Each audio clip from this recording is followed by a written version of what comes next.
Bonjour les élèves, voici un corrigé du DM que vous aviez à faire pour lundi. Donc le poisson P, vous deviez tout d'abord faire son symétrique par rapport à la symétrie de centre O.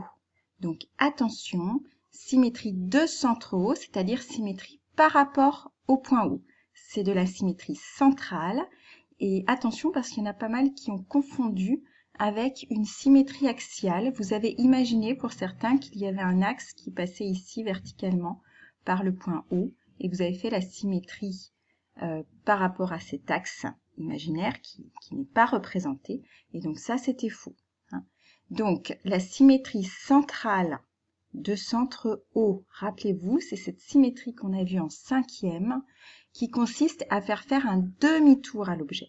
Vous voyez le poisson P ici, on lui fait opérer un demi-tour en tournant autour de ce centre O.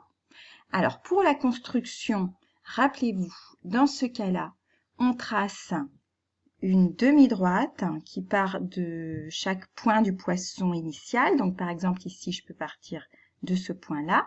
Je trace une demi-droite qui passe par O et je reporte la même distance qui sépare mon point de O jusqu'à donc la même distance entre ce point et O et entre O et le point image, le point symétrique.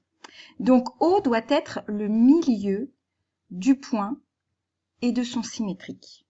D'accord? Donc une fois qu'on sait ça, on reporte assez facilement tous les points qui constituent le poisson et ça nous fait notre poisson qui a fait un demi-tour. Regardez, ce point-là, hop, je passe par O, je reporte la même distance de l'autre côté, il vient là. Ce point-là, je passe par O et je reporte la même distance de l'autre côté, il vient là.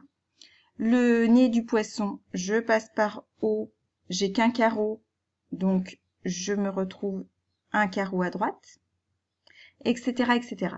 Quand on a compris déjà quelques points, on peut ensuite assez facilement finir le poisson ici intuitivement en imaginant ce demi-tour dans sa tête.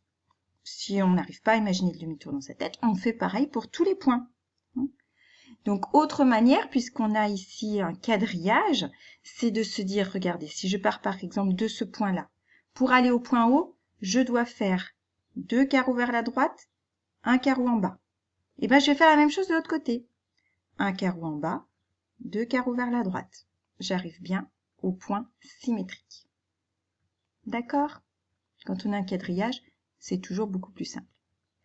Donc ça, c'était pour P1, le symétrique par rapport au point O.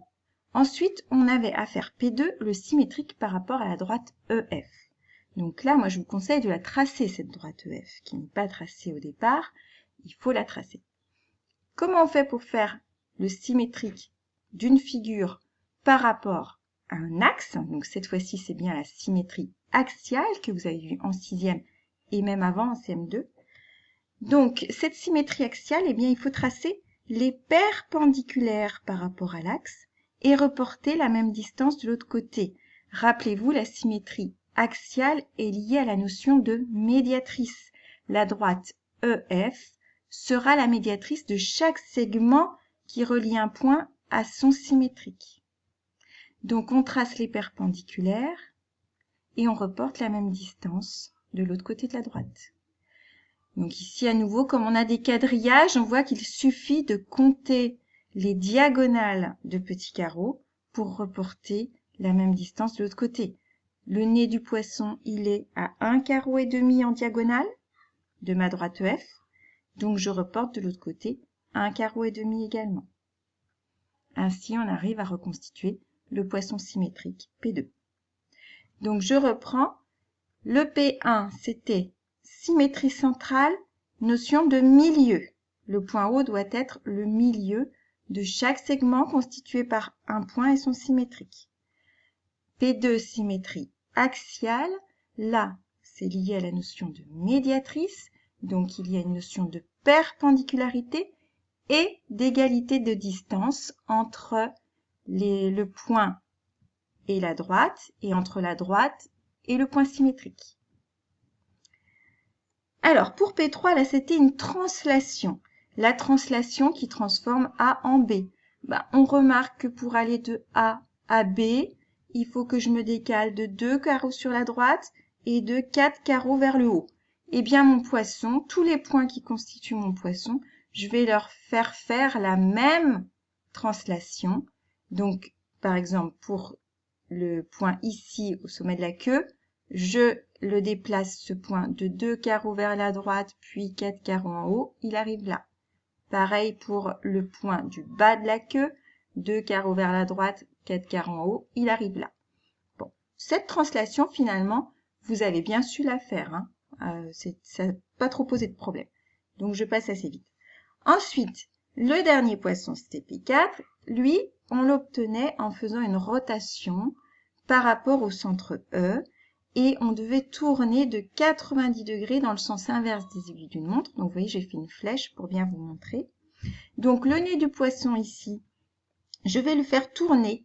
Donc, j'ai représenté aussi des pointillés pour que vous voyez bien que cette ligne pointillée qui me mène depuis le centre de la rotation E jusqu'au nez du poisson, eh bien, ce petit segment, il va tourner d'un quart de tour comme une aiguille d'une montre, mais dans le sens inverse, puisqu'on a dit sens inverse de des aiguilles d'une montre.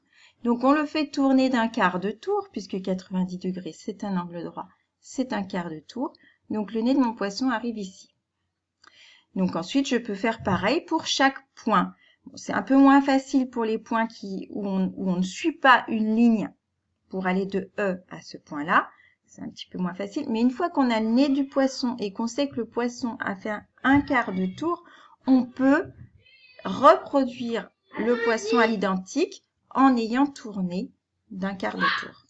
Voilà, c'est tout pour cette correction. Étudiez-la bien. Il faut bien comprendre ces transformations simples. À bientôt.